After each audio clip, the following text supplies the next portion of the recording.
आना चाहिए।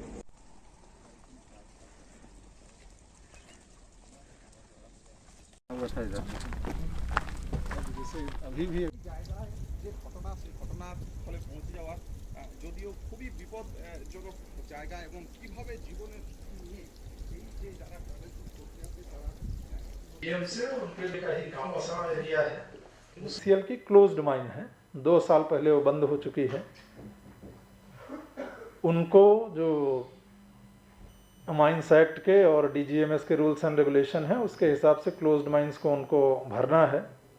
जीएमईसीएल के द्वारा आज क्षेत्र भ्रमण के क्रम में बताया गया और स्थल पर दिखाया भी गया कि उसका काफ़ी एरिया है जो उन्होंने भरा है, लेकिन जिस जगह पर इंसिडेंट हुआ है वो उसका भरान अभी नहीं हुआ है। इस तरह से भी देख लें, वो क्लोज्ड माइन थी। कल जहाँ था वहाँ पर ईसीएल की एक्टिव माइनिंग नहीं चल रही थी। के स्तर से जो प्रोटोकॉल है, चूँकि माइन सेफ्टी रेगुलेटर के रूप में उनके स्तर से भी कोल कंपनीज को समय समय पर डायरेक्शंस दिए जाते हैं, एरिया इंस्पेक्शंस उनके होते हैं। तो उनको भी कहा गया है कि ये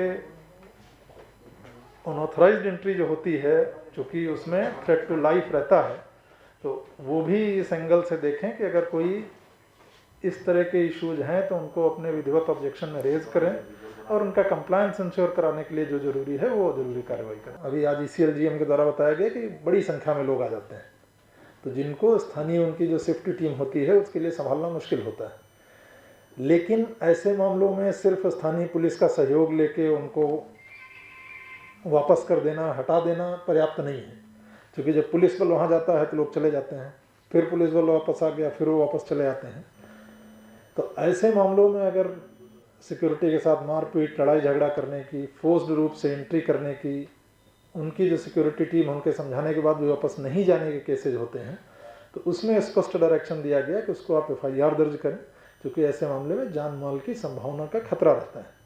और फिर एफआईआर में पुलिस दोनों पक्षों पर जांच करेगी। एक की कोई ऑर्गेनाइज रूप से, जैसे मैंने शुरू में आपको कहा कि उनको कॉन्ट्रैक्ट के रूप में हायर करके एज ए लेबरर अगर कोई वहाँ भेज रहा है, तो मेन हम लोगों का पहुँचने का उद्देश्य उन जो संगठित अपराधी हैं, जो संगठित रूप से कर रहे हैं, उन तक है। तो कुछ मामले जरूर दर्ज हुए हैं कहीं पर जहाँ पर कि स्थानीय सिक्योरिटी टीम के साथ पत्थरबाजी या मारपीट की या धक्का मुक्की की घटनाएं हुई हैं, लेकिन आगे से ऐसे सभी मामलों में अनिवार्य रूप से एफआईआर दर्ज करने का निर्देश सभी कोल कंपनियों को दिया गया है। कि जो सारा भ्रम था वो सबसे पहले वो क्लियर होना जरूरी था, तो डीसी साहब ने वो सारे बिंदुओं को आपके सामने स्पष्ट कर दिया है। इस संबंध में हम लोगों ने एक कांड दर्ज किया है और एक विशेष टीम बनाई है।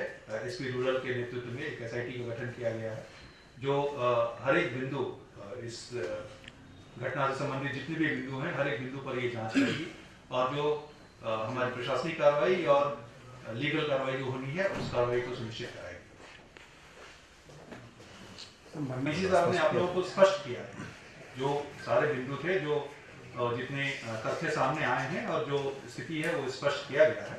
कुल 5 मृत्यु की पुष्टि हुई है अब तक और हम लोग इस संबंध में, क्योंकि एक हमारी एक स्पेशल टीम इसमें इन्वेस्टिगेट कर रही है, अगर किसी को कुछ भी इंफॉर्मेशन है इस संबंध में तो मैं आपसे ये अनुरोध करूंगा कि आप इस संबंध में जरूर हमसे शेयर करें, ताकि हम लोग हर एक जो इसके बिंदुओं के जो हर एक अंतिम जगह तक हम लोग जाकर के इसमें जांच कर पाए। और हम लोग लोगों से भी मदद चाह रहे हैं कि अगर कहीं भी उनको कुछ पता है इस बारे में तो बेझिझक हमारे पास आए। ये साहब ने क्लियर कर दिया है कि कोई पीड़क कार्रवाई नहीं होगी, हम लोग जाएंगे जाके जांच करेंगे, अगर कहीं भी ऐसी कुछ नए तथ्य सामने आते हैं तो उस पर भी जांच की जाए। तो वो लोग जितने लोग थे, जितने लोग मरे हैं, वो लोग कोयला चुनने के लिए गए थे। हाँ, सभी जो 5 जो भी मृत्यु हुई है वो 5 बगल के गांव के हैं और जो वर्तमान में जो प्रथम दृष्टया जो बात आई है कि वो लोग वहाँ कोयला चुनने के लिए गए थे सुबह अर्ली मॉर्निंग, जिस वक्त का टाइम। देखिए डीसी साहब ने आपको क्लियर किया है कि जब भी फोर्स एंट्री होती है तो उनको स्पष्ट निर्देश दिए गए हैं कि इस संबंध में एफआईआर दर्ज कराया जाए। अभी तक नहीं, मेरा सवाल ये है सर, अभी तक कितने अगर साल भर अभी तक इसका डिटेल मेरे पास नहीं है, जहाँ तक मुझे पता है मेरे कार्यकाल में अभी तक कोई इस तरह का एफआईआर नहीं दर्ज नहीं था। कल हम लोगों को निक्सर थाना में जो ईसीएल के एरिया मैनेजर है उनका शिकायत पे एफआईआर दर्ज किया है। अभी एफआईआर में किसी का नाम नहीं है, प्राथमिकी अभियुक्त में किसी का नाम नहीं है। जांच में जो आगे आएगा उनके केस पूरे इन्वेस्टिगेशन में जिनके भी नाम सामने आएगा उनका नाम बाद में जोड़ा जाएगा। आज एज ऑफ नाउ किसी का नेम्ड एफआईआर नहीं हुआ है। माइंस का जो एरिया है जहाँ पर वर्किंग हो रहा था, जो माइंस एक्ट का परव्यू में आता है, उसमें किसी तरह का कोई घटना नहीं हुआ है।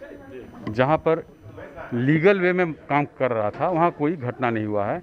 ये घटना उससे दूर में हुआ है जो बंद माइंस था, बंद एरिया है, टेम्पोरली उसको क्लोज किया गया था। उसमें जो बाहर के लोग थे उन लोग आकर के जो थेफ्ट ऑफ कोल है उस टाइप का घटना हुआ। वो उसको डीजीएमएस का परव्यू में वो नहीं आता है। थेफ्ट ऑफ द कोल का हम लोग जो माइनिंग से रिलेटेड कोई सेफ्टी इश्यूज है, जहाँ पर माइंस में आदमी काम कर रहे हैं और कनेक्टेड विथ माइनिंग ऑपरेशन है, जैसे कि ब्लास्टिंग हुआ या डंपर चलाने के समय किसी का एक्सीडेंट हुआ, जिसका परमिशन ले लेता है लोग डीजीएमएस से, उस एरिया में होने पर ये माइंस एक्ट के अंदर में आता है। और बाहर में जो भी होता है वो थेफ्ट ऑफ द कोल है, ये डीजीएमएस का जुरिसडिक्शन में नहीं आता। उसको भरवाने का भी, जैसे माइनिंग के बाद उसको भरवाने की जवाबदेही जो प्रबंधन है उसकी होती है, लेकिन डीजीएमएस को नियंत्रण उसमें मॉनिटरिंग होता है। हाँ, जो भी ओल्ड जितना भी पुराना माइंस है पूरा ख़त्म हो जाता है। मैंने बताया ना, पूरा ख़त्म होगा तब। अगर मान लीजिए कि 1 महीना चला और पूरा प्रॉपर्टी बचा हुआ तो उसको भर कर फिर हटाना पड़ेगा, तो उस समय केवल फेंसिंग किया जाता है। और जब पूरा क्लोज हो जाता है माइंस तो उसको परमानेंटली क्लोज किया जाता है। उसको भरना है, उसको कम्प्लीटली भर करके उसको वहाँ उसको एबेंडन कर देना होता है। अभी एबेंडन नहीं हुआ था ये माइंस।